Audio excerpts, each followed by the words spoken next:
सगळा माल विकला जाईल ना? दादा तसं सांगता येणार नाही, पण मी प्रयत्न नक्की करेन. प्रयत्न नाही, सगळाच्या सगळा माल विकला गेला पाहिजे. माझ्या बहिणीने फार कष्ट घेतले त्यासाठी. सगळाच्या सगळा माल विकला गेला नाही ना, तुला बरणीत भरेन मी, विकेन मार्केटमध्ये. दादा काय करतोयस तू? अरे तो मुलगा मला एवढी मदत करतोय, तू त्याच्यावरच रागाव.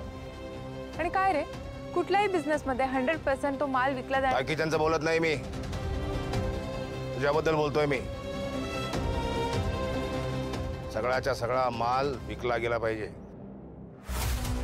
ठीक आहे आर्या, चल मी येतो. जास्तीत जास्त माल कसा विकला? जास्तीत जास्त नाही, सगळाच्या सगळा माल विकला गेला पाहिजे. बर.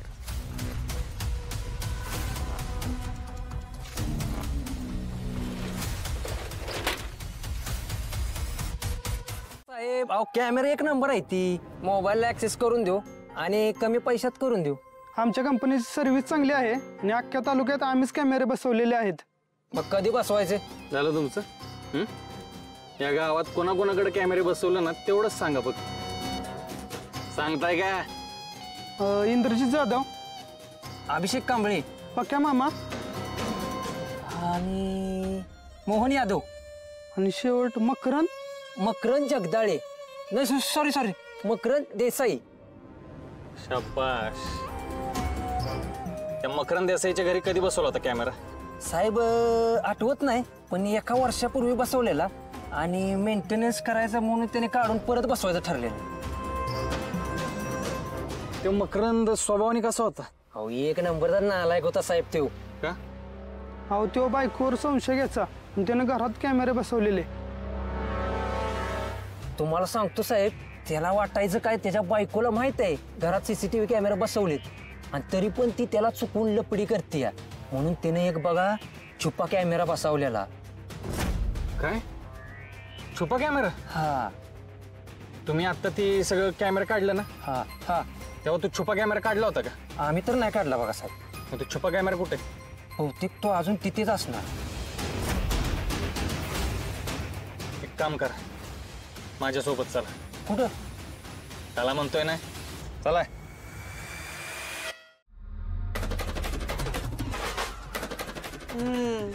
काय बया, इतकी वर्ष झाली लग्नाला, पण मी माझ्या नवऱ्याला विचारल्याशिवाय ना साधा आंघोळीला जात नाही. आणि इथं फुलताई सकाळपासून गायब झालीये. का आपल्या मागच्या माणसांच्या जीवाला घोर लागल, त्यांना काय वाटल त्याची काय काळजी बिजी हाय का नाही? काय करावं बाई आता? बाई हत्या, त्या जिमिनीच्या कर्जाचं गावभर सांगत नसेल सुटली म्हणजे मिळवली बाबा. अगं जमीन काय तुझ्या बापाची आहे का तिच्या बापाची आहे? लय काळजी करताय ना. देणं ना घेणं खंदील लावून येणं अशी गत आहे तुमची. आत्या त्यालाय ना भामटा, तो लय माझी आई माझा बाप करतोय ना. मग घ्या की त्याच्याकडनं पैसे, म्हणजे कसं आपोआप तोंड उघडेल आणि म्हणून मी नाही गोपाळ, मी नाही गोपाळ. आता रे ए, तुला कोणी सांगितलं होतं की जमिनीचे विषय काढायला? आणि माझी बायको केली आहे ना, ते मी बघून घेऊ. तुला कोणी सांगितलं पुढं पुढं करायला? जा घरात कामं पडले ती, जा कर. ऐका आता, इथं सकाळपासून हाताला हात नाही, माझ्या सगळी कामं मीच करते. तू आत्या कुठं काय केलंय तुम्ही? तुम्हाला आठवण झालंय होय? घरातली सगळी कामं मी आणि लारीनच तर केलीत. इद्राट लग्न विचारलं होतं का? गावास काय नाही हो, सगळं मीच केलंय, यानं फक्त मदतीला घेतलंय.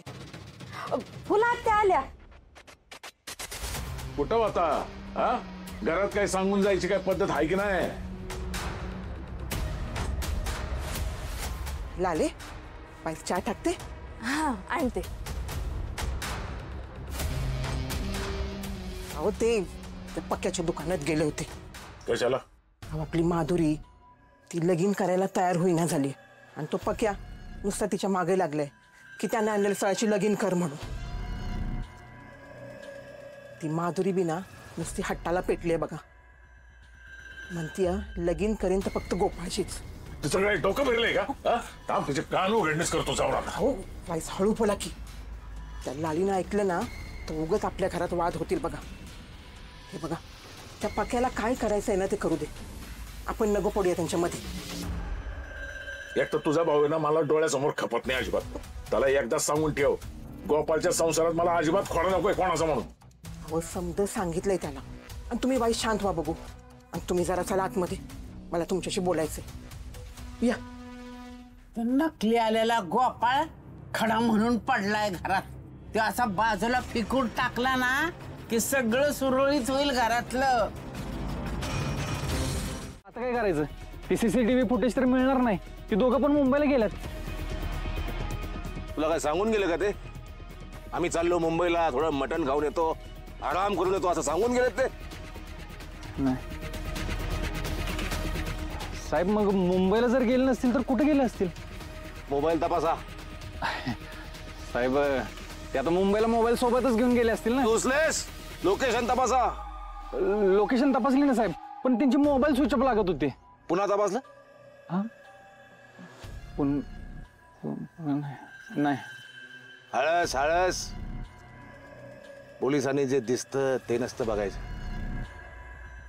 जे दिसत नाही ते बघायचं. काळजीपूर्वक बघायचं. दिसतं बरोबर.